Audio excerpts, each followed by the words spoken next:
Good evening, everyone. On this first alert weather day, we continue to track any of that rain or sleet transitioning over to snow, so an additional accumulation is possible.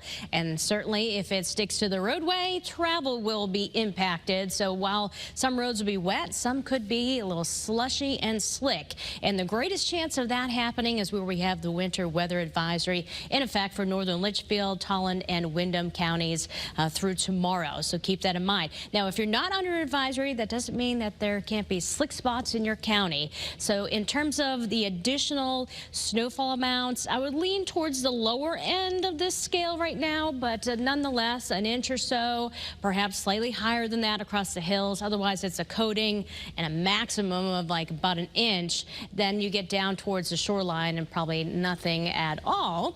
First alert live radar, the only live radar in the state. We're seeing that flip over to snow where you see the blue. Again, the radar is trying to figure out the precipitation types, and so it may waver back and forth with a flip in those colors. But generally, it is becoming snow. We have the band of snow coming in a little heavier. We see the deeper blues. That is going right through and almost going to impact Torrington. It's almost there, right? It's gone through the Goshen area. New Hartford, it's probably coming down pretty good where we see those deeper blues. As we go a little bit farther to the east, I was checking out travel conditions, and it looks like we're starting to see some slowdowns connected with this snow across northern Hartford County, Suffield, towards Windsor Locks.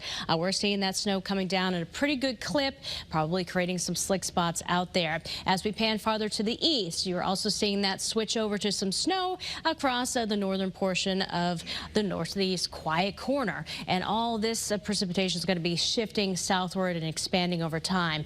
Definitely snowing with limited visibility up towards Windsor Locks, 34 degrees. It is breezy outside, but gusts up to 33 miles per hour in New Haven. These gusty winds will stay with us through tomorrow. Temperatures still above freezing most places. A few spots at the freezing mark, so that can be good news. If you have just light snow, it's going to have a tough time accumulating. But if you have heavier bursts, it will probably accumulate, especially on some of those untreated surfaces. So the back edge of this low pressure system is swinging on through and will continue to do so through tomorrow. But generally, we'll be seeing the activity tapering off throughout the day.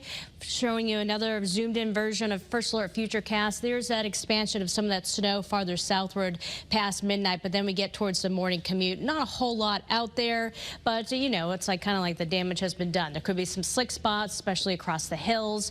So the ride to school, most of the time it'll be wet, but there will be some slick spots as well. So far, no cancellations or delays, but that could change. Definitely keep up with the conditions on the First Alert Weather app, the news app. We will be posting any of those if there are any issued. The First Alert 7-day forecast shows by the time we get to Tuesday, we'll start to see that colder air building in, some breaks of sunshine finally by then. Then we start to moderate. We'll watch a weak system late in the week, and then the other big story we'll give a first alert to is blustery and cold conditions for next weekend, with highs barely getting to near 30 degrees. So some chilly stuff. And as you saw, Scott will be in early tomorrow to keep you updated on the roads. Back to you, Bryant. All right. Thanks, Joe.